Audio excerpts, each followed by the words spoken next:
కేవలం 20 నిమిషాలు వర్షానికే నిన్న వైఎస్ జగన్మోహన్ రెడ్డి గారి ఛాంబర్లో నీళ్లు కారి మొత్తం అంతా చూస్తూ ఉన్నాం. ఇది గ్రౌండ్ ఫ్లోర్లో ఉంది. ఫస్ట్ ఫ్లోర్లో కూడా ఆ నీళ్లు తడిచి అన్నీ ఇది చేస్తేనే కింద కారడానికి అవకాశం ఉంటుంది. ఈ నేపథ్యంలో కేవలం 6 నెలల కాలంలోనే ఈ యొక్క శాసనసభ ప్రారంభించుకోవడం జరిగింది. 6 నెలల్లోపే స్క్వేర్ ఫీట్కి 10,000 రూపాయలు వెచ్చించి ప్రజాధనంతో కట్టించిన ఈ యొక్క సెక్రటేరియట్ కానీ అసెంబ్లీ కానీ మరి ఈ విధంగా 6 నెలల్లోపే కారుతుందంటే ఎందుకు ఈ విధంగా జరుగుతుందనేది మేము ఈరోజు అందరం కూడా చూడటానికి ఇక్కడికి వచ్చిన తర్వాత మాకు తెలిసింది ఏంటంటే మీడియాని అలౌ చేయటం లేదు, మీడియాని లోపలికి రానివ్వం అని చెప్పి ఈరోజు ఆపారు. దానికి మేమందరం కూడా ఇక్కడ బైఠాయించి ఈరోజు ధర్నా చేస్తూ ఉన్నాం. మేము కోరేది ఏంటంటే లోపల వాస్తవం ఏం జరుగుతుందనేది ఈ రాష్ట్ర ప్రజలకు తెలియజేయాలి. ప్రజలకు తెలియజెప్పడానికి మీడియాని లోపలికి అలౌ చేయకుండా మేము వెళ్ళాం, మీడియాను కూడా తీసుకువెళ్తాం. మేమందరం అసలు ఏం జరుగుతుందనేది ప్రజలకు తెలియాలి. వాస్తవం అసలు ఏ విధంగా ప్రజాధనంతో కట్టించిన ఈ యొక్క సెక్రటరీ కానీ అసెంబ్లీ కానీ ఈ విధంగా 6 నెలలకే ఈ విధంగా జరగటం అనేది చాలా బాధాకరమైన విషయం. అది కూడా నార్మల్ రేట్స్ కాకుండా ఒక అబ్నార్మల్ రేట్స్ తోటి మామూలుగా 3,500 4,000 రూపాయలకే ఈరోజు కన్స్ట్రక్షన్ జరుగుతున్న స్క్వేర్ ఫీట్ కన్స్ట్రక్షన్ జరుగుతున్న నేపథ్యంలో 10,000 రూపాయలు వెచ్చించి ఇక్కడ నిర్మించిన కట్టడాల్లో ఈరోజు ఈ యొక్క దారుణంగా జరుగుతున్నాయంటే వీటిని ప్రజలకు తెలియజెప్పాల్సిన బాధ్యత ఈ ప్రభుత్వానికి ఉంది. ఎంత అవినీతి జరుగుతున్నా, ఎంత ఇది జరుగుతున్నా ముఖ్యమంత్రి గారు ఎందుకు అలౌ చేయట్లేదు మమ్మల్ని ఈ ప్రభుత్వం అని చెప్పి మేము ధర్నాకు దిగాం. దీని మీద స్పందించాల్సిన అవసరం ఉందని చెప్పి మేము కోరుతూ ఉన్నాం. ఇప్పుడు మనం ఒక ప్రజాస్వామ్యంలో ఉన్నాం, ప్రజలకి జవాబుదారీగా ఉండాలి. రాత్రి జరిగినటువంటి సంఘటన చాలా దురదృష్టకరం. మేమేం అడుగుతున్నామంటే ఇవాళ ఒక్క జగన్మోహన్ రెడ్డి గారి ఛాంబర్లోనే అలా జరిగింది, మిగతా అంతా బాగుంది అని అంటే బాగుంది అనేటువంటి విషయాన్ని కూడా ప్రజలకు తెలియజేద్దాం. మేము దాన్ని ఏదో వేరేగా చేయాలని రాలేదు. మా అనుమానం గ్రౌండ్ ఫ్లోర్ ఉన్నటువంటి ఇక్కడే ఇట్లా జరిగితే పైన కీలకమైనటువంటి ఫైల్స్ అన్నీ ఉంటాయి, మరి వాటి పరిస్థితి ఏంటి? అలాగే అవతల కట్టినటువంటి సెక్రటేరియట్లో అన్నీ కూడా గ్రౌండ్+1 బిల్డింగే కట్టింది. ఇటువంటి పరిస్థితుల్లో ఈ రకమైనటువంటి కన్స్ట్రక్షన్ అంత ఖరీదు డబ్బు ఇచ్చిన తర్వాత కూడా పేరు చెప్పడానికి L&T బ్రాండ్ వేసుకొని కట్టిన తర్వాత ఈ రకంగా జరిగితే రేపు ఇంకొంచెం రాబోయేటువంటి సీజన్లో అలర్ట్ చేస్తూ ఉన్నాం ఈ ప్రభుత్వాన్ని. ఇంకొంచెం పెద్ద వర్షం వచ్చి ఇంకొంచెం ఫ్లడ్ అయితే అప్పుడు మన పరిస్థితి ఏంటి? జాగ్రత్తలు తీసుకుందాం, రండి ఒకసారి జరిగినటువంటి వాస్తవాన్ని ప్రజలకు తెలియజేద్దాం. మీడియాని కూడా లోపలికి వెళ్దాం. మీడియా కూడా చూస్తే మీడియా ద్వారా ప్రజలకు కూడా ఒక భరోసా వస్తుంది.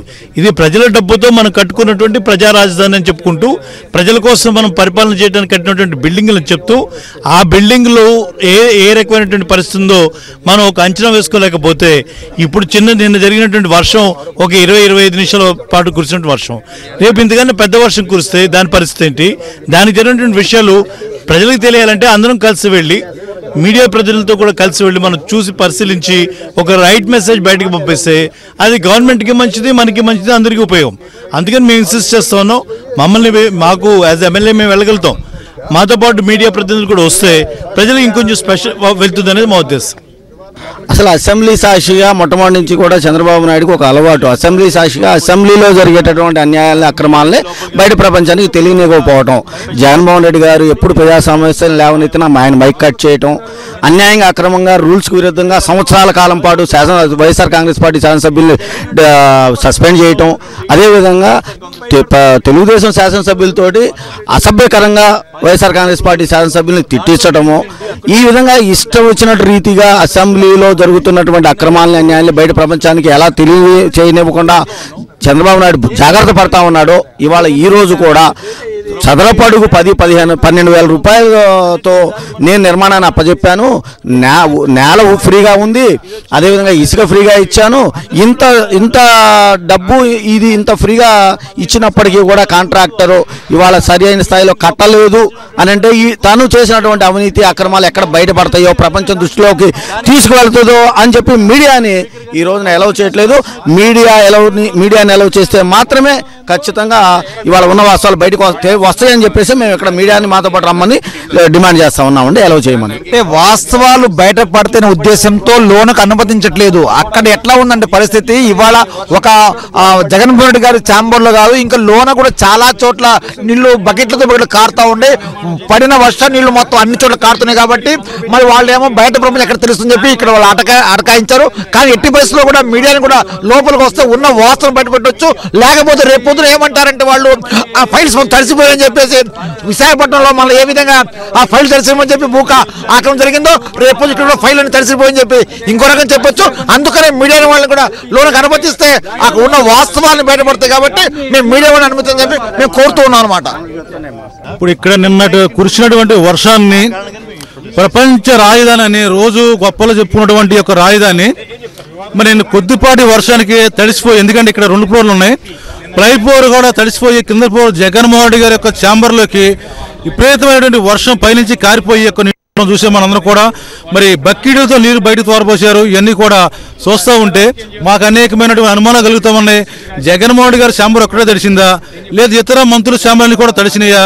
మరి అదేవిధంగా పైనటువంటి అధికారులు చాలా మంది ఉన్నారు, వాళ్ళన్నీ కూడా రికార్డులన్నీ కూడా పైన ఉన్నాయి, అవన్నీ కూడా తడిసినాయా? ఎందుకంటే వాళ్ళు ఎవరు కూడా బయటకు చెప్పట్లా, ఎందుకంటే ప్రభుత్వం మీద వ్యతిరేకం చెప్తే వాళ్ళకి ఇబ్బంది అవుతుంది. మా అనుమానాలు ఉన్నాయి. మేము కోరేది ఒకటే, మేము వెళ్ళి లోనికి వెళ్ళి చూసొచ్చి బయట మీడియా ద్వారా మాట్లాడితే వైసీపీ వాళ్ళు కావాలని యొక్క రాదంతం చేస్తారని చెప్తారని మేము మీడియా మిత్రుల ద్వారా అందరూ కూడా కలిసి వెళ్ళి లోపల నిజంగా లోపాలు ఉన్నాయా లేవా మేము చెప్పేదానికన్నా వాళ్ళు ఎమ్మట తీసుకెళ్ళి కూడా దాన్ని చూపించి వాస్తవాలు ఉంటే బయట పెడదాం, లేదంటే అందరూ కూడా కలిసి బాగుందని చెప్పుకుందాం. అసలు వీళ్ళు ఎందుకు భయపడుతూ ఉన్నారు మీడియాను అనుమతిస్తాకి? అనేకమైన అనుమానం ఉన్నాయి. ఏదేమైనప్పుడు కూడా మేము ఇక్కడ కూర్చున్నది మాతో పాటు మీడియా మిత్రులు అందరూ కూడా అనుమతించాలని కూడా మేము డిమాండ్ చేస్తా ఉన్నాం, తెలియజేస్తా ఉన్నాం.